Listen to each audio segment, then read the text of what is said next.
6:47, time now for the morning rush. An Albuquerque city councilor is requesting funding to support housing initiatives. Councilor Tammy Feeblecorn is asking state lawmakers to approve funding for the second phase of the Gateway Youth Project and the Uptown Connect apartment complex on Louisiana. She plans to introduce her capital outlay request during the 30-day session, which begins January 20th. A convicted child rapist is awaiting trial after police say he was caught with 2 minors in his bedroom. In April, Albuquerque police responded to a home in southwest Albuquerque to find Joseph Lacor Benavides, a convicted sex offender who served time for raping a 12-year-old in 2002. Police found him with 2 girls ages 15 and 11 who took off from their foster home. He remains in custody this morning. An Albuquerque man is facing charges for a deadly New Year's Eve crash. Police responded to the crash at the intersection of Wyoming and Indian School. They say 24-year-old Joshua Montoya was speeding when he hit another car, killing the passenger. Montoya and the other driver were taken to the hospital and are okay. Police say Montoya admitted to drinking alcohol and is charged with vehicular homicide. David. Dry and warmer weather will persist for most of us this Friday as we head into the weekend. Highs will be in the 50s and 60s across much of the land of enchantment, and also into the 70s if you're in Roswell and Carlsbad. But we also will have a windier weekend ahead, or day ahead, as wind gusts can be ranged from 30 to 50 miles per hour in that orange to yellow color, and potentially in 60s in Guadalupe County. An 18-year-old is behind bars this morning, accused of shooting and killing a man in downtown Albuquerque. APD says around 3 Thursday morning they heard gunshots and saw Peyton Reagan running on Gold Avenue toward 8th Street. Officers found 25-year-old Alexander Wilson shot dead nearby. Reagan is facing a charge of murder and attempted robbery. This morning we are hearing from an Albuquerque family after they lost their home in a fire just days before Christmas. On December 23rd, Rebecca Garcia and her husband Victor woke up and their home was on fire. The family of 7 was out of the house, but they weren't able to save their pets. Their neighbors have stepped up to support them, helping to get some presents for their kids to open on Christmas morning. The state healthcare authority says they're seeing a record number of residents signing up for Be Well, the state's healthcare marketplace. They say 80,000 New Mexicans are now enrolled.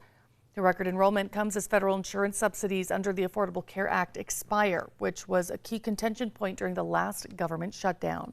David. In another 70 minutes, our wind alerts from the National Weather Service will go into effect until 5 o'clock this evening for counties in orange high wind warning, and then also in the counties in yellow for a wind advisory for some high wind speeds around 50 miles per hour for those gusts, in an orange color for those counties up to 60. The year-long 2026 New Mexico birding contest has officially taken flight. The competition challenges participants to identify as many bird species as possible within the state, hosted by the Game and Fish Department. The contest promotes wildlife appreciation, outdoor activities, and conservation awareness. Participants must register before April 1st. The Santa Fe Animal Shelter is heading into the new year with increased funding after receiving a massive holiday donation. Lex Gowans, the Associate Director of Marketing and Communication for the shelter, says on Christmas Eve, a family dropped off a $100,000 check. At first, she thought it was a prank, but once she realized the gift was genuine, she was grateful to meet the family. This morning, we are getting a look at where the millions of dollars collected from Albuquerque's speed camera program is going. So far, the city's 22 cameras have collected $25 million from citations. The city and state of New Mexico split half of the money. Then the city also pays rent to each of the cameras from the vendor, while the rest goes into funding road safety projects around Albuquerque. David. Now let's get a look at that morning drive. Maps are clear right now, green on all those roadways and along the Big I. And now take a look at Tracker. It's heading north on I-25 near Montgomery. Clear roads. An important piece of New Mexico rail history will soon be getting some much needed upgrades. The Albuquerque turntable operated well into the 2000s and was a pivotal tool in getting steam locomotives on their way. In 2024, Chris Rosal says his team was able to get it back up and running. Now they're completely restoring hope to have it finished by this summer. Welcome back. It's time for the 5 facts. At number 5, the Santa Fe Animal Shelter is heading into the new year with increased funding after receiving a massive holiday donation. The shelter just wrapped up their end of the year campaign where they hope to raise $900,000.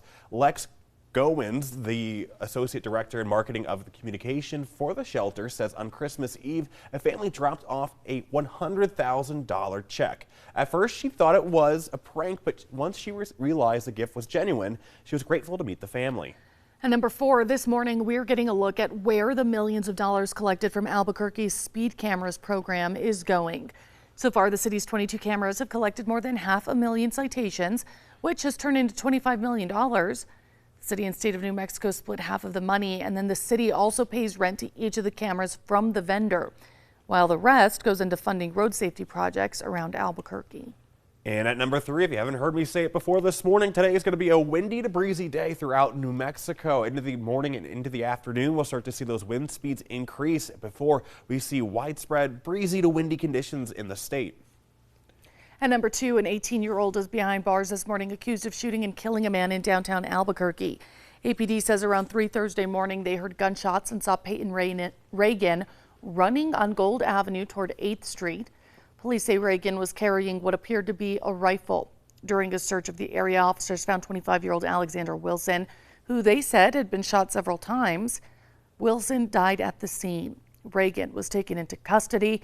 He is facing a charge for murder and attempted robbery. And at number 1, just weeks away from the start of the legislative session, an Albuquerque counselor is requesting funding to support housing initiatives. Counselor Tammy Feeblecorn is asking lawmakers to approve funding for 2 major projects, including funding for the second phase of the Gateway Youth Project, an initiative that prioritizes the needs of young adults facing housing insecurities. Phase 1 of the project is located at the old San Mateo Inn near I-40 and San Mateo and will house about 40 people. It's scheduled to open next month. Now, Feeblecorn is asking for $1 million in state funds to help acquire the rest of the building to house 50 more young adults. Counselor Feeblecorn is also asking for $1 million to help build the Uptown Connect apartment complex on Louisiana. She plans to introduce her capital outlay request during the 30-day session, which begins January 20th.